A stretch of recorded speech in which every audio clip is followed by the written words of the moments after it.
আসসালামু আলাইকুম। তোমরা অফলাইন ব্যাচে যারা আমাদের সাথে আসো, কয়েকজনে আমাদেরকে একটা সূত্র নিয়ে একটু আলোচনা করতে বলছো। স্যার, তোমরা গতি অধ্যায়ের এসএসসি বেস 2027-এ যারা আমাদের সাথে যুক্ত আছো, এসএসসি বেস 2027, তোমরা এসএসসি গতি অধ্যায়ের একটা খুবই ইম্পর্টেন্ট সূত্র S = UT plus half AT square, এই সূত্রটা নিয়ে তোমরা একটু আলোচনা করতে বলছো।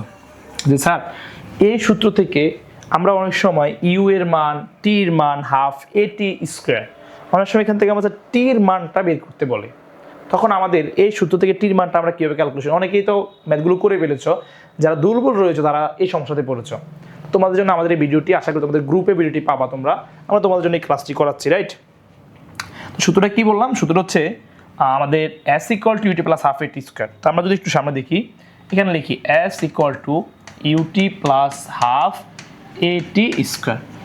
তো স্যার, এখানে আমরা যে বিষয়টা দেখতে পাই, এখানে অলওয়েজ ইউর যে মানটা আছে, এটা সাম্য অবস্থায় বললে বা স্থির অবস্থায় বললে, যে কোনো অবস্থায় যদি আমাদেরকে স্থির অবস্থায় একটা গাড়ি আছে বা দূরত্ব বের করতে বলে, একজন স্থির অবস্থায় আছে, তখন আমরা ইউর মানটা 0 ধরে নিই।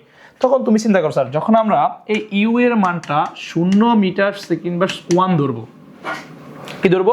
0 মিটার সেকেন্ড বা 1 ধরবা, তোমার এটা কী হবে স্যার? তখন তোমার একটা হবে ইউটি প্লাস, সরি আমরা একটু, তখন আমাদের এই ইউ এর জায়গায় আমরা দিব 0। তো 0 এর সাথে টির মান যাই হোক না কেন, তো ইউ এর সাথে টির মান তোমার যাই হোক না কেন, তোমার মানটা আসবে 0। তখন আমরা এটার মানটা হয়ে যায় কি 0।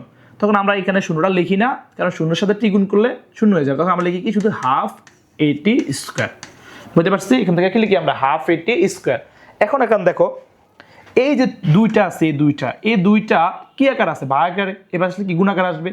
তাহলে এই দুইকে আমরা তখন কি করি? এই দুইকে আমরা এখানে নিয়ে আসতে পারি। তো A2 সাথে কি 2S ইকুয়াল এখানে কি থাকে? AT square. একের সাথে গুণ করলে AT স্কোয়ার। এখন আমরা কার সমীকরণ বের করবো বলছো? টি এর সমীকরণ। কার সমীকরণ? টি এর সমীকরণ। তাহলে আমরা টি এর সমীকরণটা বের করি স্যার। তাহলে আমরা লিখতে পারি AT square equal to 2S। এবার আমরা যদি এখান থেকে স্যার টি স্কোয়ারটা রাখি, তাহলে কি হয় স্যার? এই 2S বাই হচ্ছে A, 2S বাই কি? A, ঠিক আছে? এখন আমরা যদি এখান থেকে টি লিখি, টি কাটুক লিখতে হবে, তাহলে স্কোয়ার রুট আকার যাবে √2S বাই A। এ হচ্ছে আমাদের সেই টির সমীকরণ স্যার। কথা বলতে পারছি? তো এটা নিয়ে তোমরা যারা ডাউট ছিল, যে যারা এই ক্যালকুলেশনটা একটু বুঝতে পারো না, তোমরা সুন্দর করে একটু এখান থেকে দেখে নিও, দেখে ক্যালকুলেশনটা করার চেষ্টা করো। আমরা আশা করি তোমাদের গ্রুপে ভিডিওটা দিয়ে দেওয়ার চেষ্টা করবো। ধন্যবাদ।